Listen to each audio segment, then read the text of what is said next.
Hello, welcome to Earth911's Sustainability in Your Ear, the podcast conversation about accelerating the transition to a sustainable carbon neutral society. I'm your host, Mitch Ratcliffe. Thanks for joining the conversation.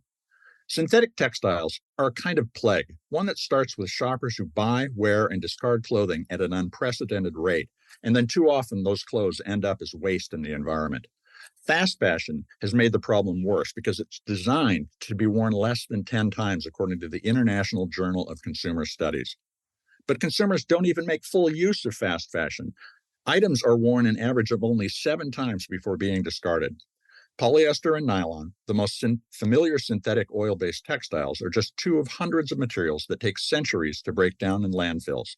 And these synthetics are often woven together with organic fibers, like cotton and wool, to make the resulting clothing, blankets, or towels unrecyclable. Our guest today is Andrea Ferris, CEO and co-founder at Intrinsic Advanced Materials, which is the maker of CiCLO, an additive applied during the production of synthetic fibers that accelerates the biodegradation process. It purportedly reduces microplastic pollution by degrading the material quickly, along with the microfibers that are shed by synthetic clothing when they're washed, as well as when you walk on your carpet. You pick up these microfibers every time and they get spread around. CiCLO is a nutrient that attracts microorganisms to the weakest points in a synthetic fiber, where they feed and break down the material. The result is, according to the company, a textile that decomposes as quickly as natural fibers like wool. CiCLO has been certified by OEKO-TEX ECO PASSPORT as not harmful to human health. While we must reduce the use of synthetics, it is also beneficial to make these materials that we do use less harmful when they escape into nature. You probably have many questions, as I do, so let's unravel the mystery of CiCLO. You can learn more about CiCLO at CiCLO-textiles.com. CiCLO is spelled CiCLO, CiCLO-textiles.com. Welcome to the show, Andrea. How are you doing today? Hi, Mitch. Thanks for having me. I'm great. How are you? I'm doing well. CiCLO is an additive used to treat synthetic fibers like polyester and nylon. And then it's woven into yarn. How does CiCLO reduce the problem of recycling or at least biodegrading these materials once they end up in nature? Yeah. So, the process is that when CiCLO chemistry is blended with either polyester or nylon, and it can be virgin or a recycled base polymer. So it gets blended in at a very small percentage. And the CiCLO chemistry adds countless biodegradable spots throughout the entire fiber. So tons and tons of these tiny little spots, nucleation points, where if that fiber winds up in an environment where there's moisture and there are microbes, the additive itself, which is totally safe, acts as a nutrient, so a food source for microbes to be attracted to the material that they typically wouldn't be attracted to. And it gives them regions where these microbes can actually attack the materials and do the job of breaking them down, digesting them, and fully biodegrading the materials that have wound up in the environment. So let me kind of break that down a little bit. Sure. Within the synthetic fiber itself, so a thread of nylon, for instance, there are many points where the polymers are connected, and you are applying CiCLO at those points so that the microorganism can help break the bond and then break down the underlying polymer? Exactly. Okay. Exactly, yes. So, and at what stage in the production process is this added? Is it something integrated into the actual production, or is it, for lack of a better way of describing it, painted on later?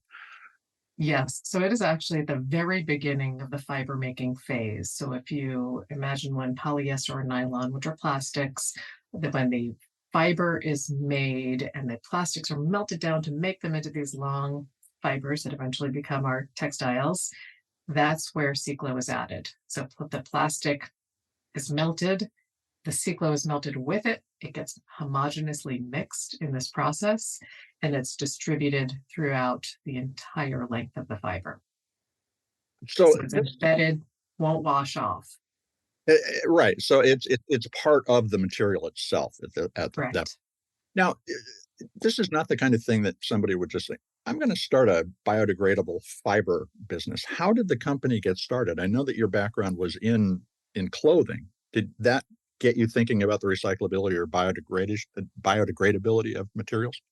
It did. So going back almost 12 years ago now, I was working for a uniforms company and managing one of the largest uniforms companies in the world, actually, or uniforms programs in the world. And it was around that time where the industry, the textiles industry, started identifying that polyester and nylon or plastics that we're using, and they're really polluting the environment. And so I really started as an intrapreneur at a company I was working at and developing a better solution for our customers. So we were already using recycled polyester, so bottles turned into fibers for our customer programs. But what we realized was that was just a first step. So using recycled is fantastic, but in the end, these materials were polluting the environment. So we recognized plastics can be biodegradable. We didn't invent biodegradable plastics. We really just perfected it for textiles. So we had to create something that would ultimately leave the textile as durable as it would have been without anything in it. But if it wound up in the environment, then it would eventually biodegrade. So you can wash these clothes just like you could anything else. They don't break down faster in normal use.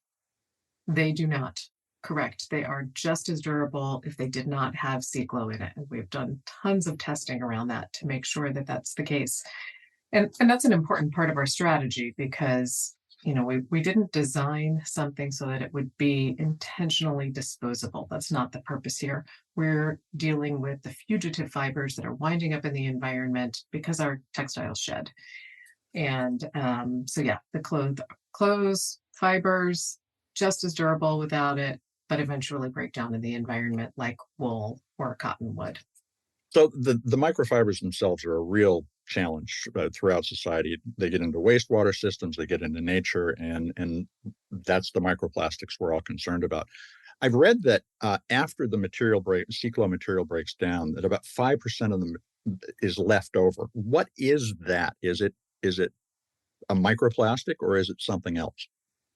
So there are no microplastics left over once full biodegradation has occurred in natural environments. And we've done additional testing to confirm that in soil and also we can even visually see it in seawater tests.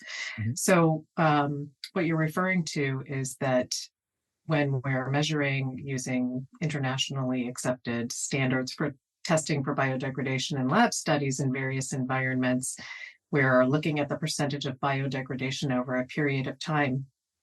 All of those tests are what we call respirometry tests. They are measuring gases expired from microbes after they digest materials. Totally natural process of biodegradation. And they never hit 100% because when microbes digest molecules, they give off gas. Everything's Yes, but they also, when they're digesting it, they're using some of that to build their own cell walls.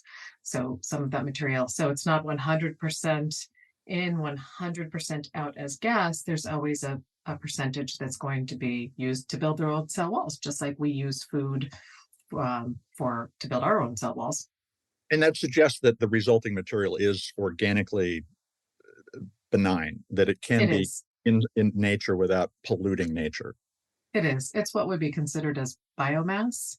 Our chief scientist likes to say it's basically dead bug bodies. So, dead microbe bodies. That's an easy way to understand it. Great. All right. Yes. Now you license the material to yarn producers. And which clothing brands are using CiCLO treated textiles today? Yeah, so we have a lot of adopters at this point, which is exciting. But our very first was Billabong. Billabong was the first brand to have products at retail stores with CiCLO polyester in it. They use recycled polyester plus CiCLO in a lot of their board shorts. And that was back in 2020. And now we have lots of notable brands, including Oakley, Lucky Brand, Lane Bryant, Nautica, Definite Articles. The medical workwear industry has really picked up on this. So it's in brands like Wells and Landau, Wigwam Socks, and it really where the CiCLO technology, because it can be used in anything that is polyester or nylon, it spans anything from denim, activewear, home textiles like sheets, bedding. The brand Farm to Home is using a lot of CiCLO fill in their comforters and pillows. Sheets and Giggles is another home textiles brand.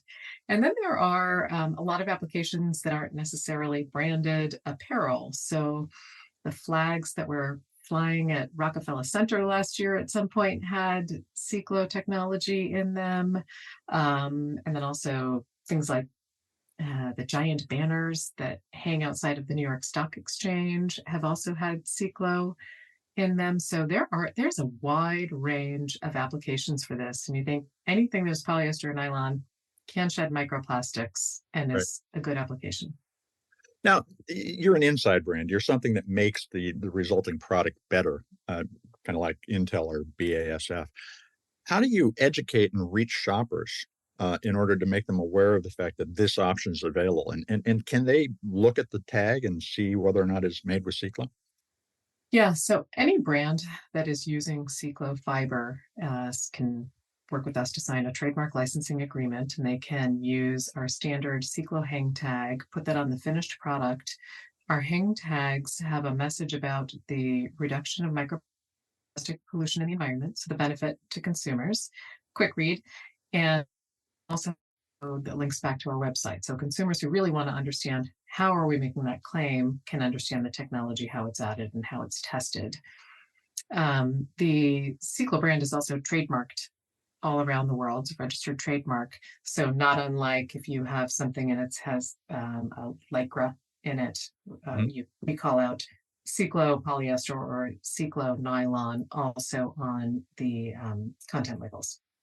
Now, in terms of the overall recyclability of the resulting material, do the brands that you're working with also try to collect and get these materials back so that they can be processed responsibly? Do you find that their choice of CiCLO also indicate that they're making other efforts to improve the recoverability and recyclability of their clothing? I think the textiles industry in general has a really big push and effort towards true circularity of textiles. So a lot of brands are working towards repair, recycle, collection programs. Recyclability is very complementary to biodegradability when it comes to textiles. So it's not necessarily one thing or the other. And textiles that are made with CiCLO polyester or nylon can be chemically or mechanically recycled. In either case, it's not going to inhibit those processes at all. This is a great place to take a quick commercial break. We're going to be right back, but I want to continue a fascinating conversation. And now back to our discussion with Andrea Ferris, CEO of Intrinsic Advanced Materials, which makes CiCLO, a textiles additive that improves the biodegradability of polyester and nylon. Andrea, microorganisms rely on aerobic conditions. What happens when CiCLO-treated material ends up in an anaerobic environment, like deep in a landfill? Does it just sit there? Good question. So there are actually microbes also in anaerobic conditions. So microbes don't rely on only aerobic conditions. And the testing that we do is in both aerobic and anaerobic conditions. Okay. So the aerobic conditions that we test in would be soil, natural soil conditions, and also seawater. But that we also do testing in wastewater treatment plant sludge, and the testing is mimicking a digester, which is actually an anaerobic environment. And we also do testing in anaerobic landfill conditions. So what you're referring to, where maybe materials have wound up in a landfill and there's a cover on them and it's a closed cell. And there is activity from microbes in these environments, and they can break down materials, actually. When we're considering something like a landfill, you can imagine there's a lot of variety from one landfill to another landfill, Sure. And some are very biologically active. So in those conditions, we would see biodegradation and probably at decent rates. There are other landfill that are very, very dry, and there may be very little microbial activity happening there. And in that case, we wouldn't see much biodegradation. Okay. So it would vary from landfill to landfill, but anaerobic conditions certainly do allow for biodegradation as well. Now, could a brand make a claim that a CiCLO treated material could be composted? So the answer to that is no. Okay, good. And yep. And the reason, well, if we think about compost, so commercial composts are environments, they're businesses. The commercial compost actually only accepts materials that are food scraps, yard or agricultural waste scraps, or commercially compostable certified food packaging. Right. So textiles are incredibly complex, and there's all kinds of trims and dyes and finishes, and commercial composts do not accept textiles. So I just want to check. I mean, this is one of the problems that we're seeing now, is that there's some pretty outlandish claims being made, and it sounds like you're policing your downstream supply chain pretty well, or your customers pretty well. Is when you do recycle a CiCLO treated material, there's a couple of different approaches to plastic recycling, which is what we're talking about here. There's mechanical recycling. Does it change the character of the process? In other words, today, mechanical plastic recycling can go about 2 or 3 generations of plastic before the polymer is no longer recyclable. Does that change if you're using CiCLO-based material? No, it sure does not. So CiCLO, if we consider it's added to the polyester or nylon, just like something like a color additive might be added. So there's actually a lot of things that can go into our fiber and yarns, and it does not change the recyclability of the product in any way, shape, or form. So in a mechanical recycling process where the material is chopped and melted and made into new pellets, it would be the same quality if it was with or without CiCLO. And in a chemical recycling process, the CiCLO active ingredients would be pulled out just like any dye stuffs or any other additives that were added to the process. And it would be, pulled out like an additional chemical, basically. So if I'm hearing you right, if you mechanically recycle, which involves basically remelting the material, extruding it again, the CiCLO would pass through the next generation. It would still be mixed in. But if you're using chemical recycling, which breaks it all down to the monomer level, all of the CiCLO, as well as the dyes and other things, are pulled out. So that would not be CiCLO treated recycled material. Correct. So in theory, if we had 100% CiCLO materials that were being mechanically recycled, they would remain, the CiCLO ingredients would remain intact. Mm-hmm. However, we would do some testing to make sure that the percentage is still there. I think it's unusual for 100% materials to be recycled and no new material be added to Absolutely. recycled textiles. So likely it would need another dose. And I good for you. Yeah. Well, now this sounds like a technology that might be applicable in a lot of other contexts. Could CiCLO be used to make beverage bottles or thermoform plastic containers, like the berry containers that we get at the grocer, more biodegradable? Yeah, theoretically, yes. This is a plastic solution. However, the formulation as we've created it today is very specifically for textiles to make sure that we have just the right percentage for textiles. And our focus is really on textiles. And we have very intentionally not targeted what I'm going to refer to as unnecessary single-use plastics. So as a company, we don't see it as a sustainable solution, truly sustainable solution, to be using petroleum-based plastics and making them biodegradable so that we can be making more of them guilt-free. So where we need to use plastics, this is an excellent solution. In textiles, we need to use polyester and nylon. There's 60 million tons of polyester used every year in the textiles industry. There's no combination of materials that can replace our need for that. We need clothes, we need home textiles, we need polyester and nylon actually for textiles. So we want to make those things better.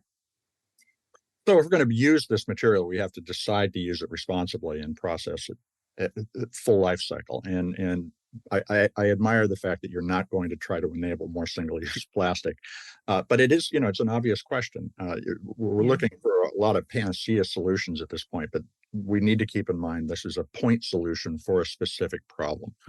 Now, there are other types of synthetics involved in clothing, like waterproof materials. Is CiCLO a solution for breaking some of those things down as well? Yeah. So again, anything that's polyester or nylon can use CiCLO technology. There could be certain finishes and things that might stunt the biodegradation in the beginning of studies. If there are any kind of finishes that go on something that are non-biodegradable, let's just say we had a polyester, we're coating it 100% with a non-biodegradable plastic, and microbes can't access the CiCLO, that would render it ineffective because the microbes can't get to it. But we've done studies on polyesters with DWR finishes, and we still do see the efficacy of the biodegradation of it. So certainly it can be in high-performance textiles.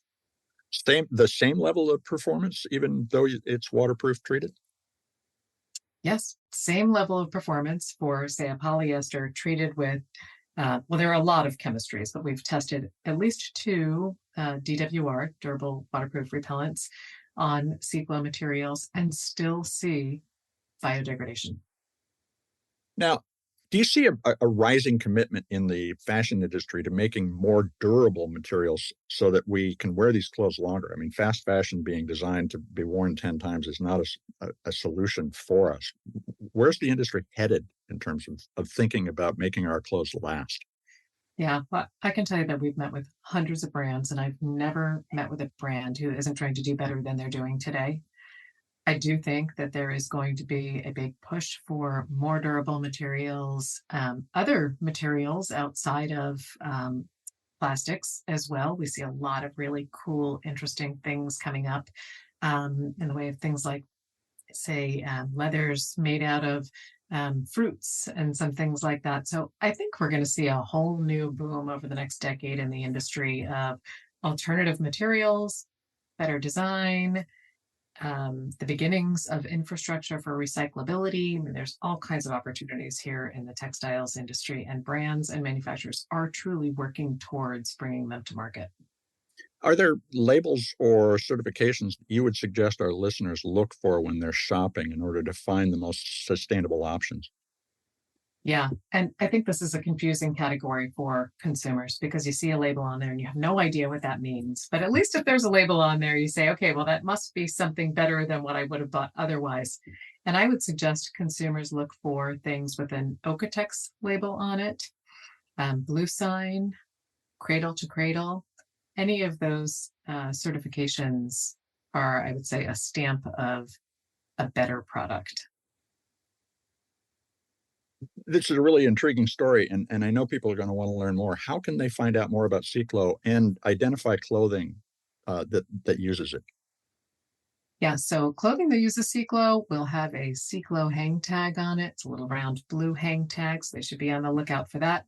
On our website, CiCLO, CiCLO, textiles.com. There's also a listing of brands that are using our products. That's what I was asking about, because people do want to go and search before they start their shopping. Yeah. And for anyone who really wants to learn more, we are an open book, and we're always happy to talk to whoever really wants to understand the technology more. And I would say reach out directly to us through our website. Do you have a social feed? We do, yes. CiCLO Textiles.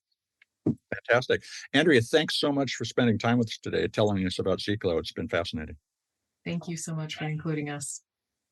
We've been speaking with Andrea Ferris, CEO and co-founder of Intrinsic Advanced Materials, maker of CiCLO. And CiCLO is spelled CiCLO. You can learn more about the company at CiCLO-Textiles.com. CiCLO Textiles, all one word, no space, no dash. CiCLO-Textiles.com, and look for the CiCLO hang tag on clothing when you're shopping. Andrea makes an important point that if we're going to use a material, there's an obligation to take responsibility for its post-use impact on the environment. That represents an emerging turn of mind in the fashion industry. CiCLO is an intriguing solution for clothes that end up in a landfill or as litter. It could help reduce the long-term impact of those materials as they escape into nature. CiCLO's focus on making microfibers biodegradable, turning microplastics into bug bodies, as she said, contributes to reducing the impact of the more than 533 million microfibers your household will emit annually, according to a 2019 study by OceanWise. These microfibers escape when we wear our clothes, when we wash our clothes, when we dry our clothes. We need to take a lot of action to reduce those emissions. In a sense, our clothing is like a factory, and we have a smokestack of microfibers pouring out of them each time we wear them. And as you've heard in some of our other discussions, designers and clothing labels are making genuine efforts to improve the durability and recyclability of their products, but it's very unevenly distributed. And our responsibility as shoppers remains the same. We have to find those options and make our clothing last longer. And with more than 11 million tons of textiles headed into our landfills annually in the United States, reducing the number of purchases that we make is essential. Buying fewer and more durable, recyclable clothing can be personally rewarding and better for nature. I hope that you'll take a few minutes to share this podcast or any of the more than 420 other interviews that we've done on sustainability in your ear. Writing a review on your favorite podcast platform will help your neighbors find us. Folks, you're the amplifiers that help us spread more ideas to create less waste. So tell your friends, your family, your coworkers they can find us on Apple Podcast, Spotify, iHeartRadio, Audible, or any of the other fine purveyors of podcast goodness they prefer. Thank you for your support. I'm Mitch Ratcliffe. This is Earth911, and we will be back soon with another innovator interview. In the meantime, take care of yourself, take care of one another, and let's all take care of this beautiful planet of ours. Have a great day.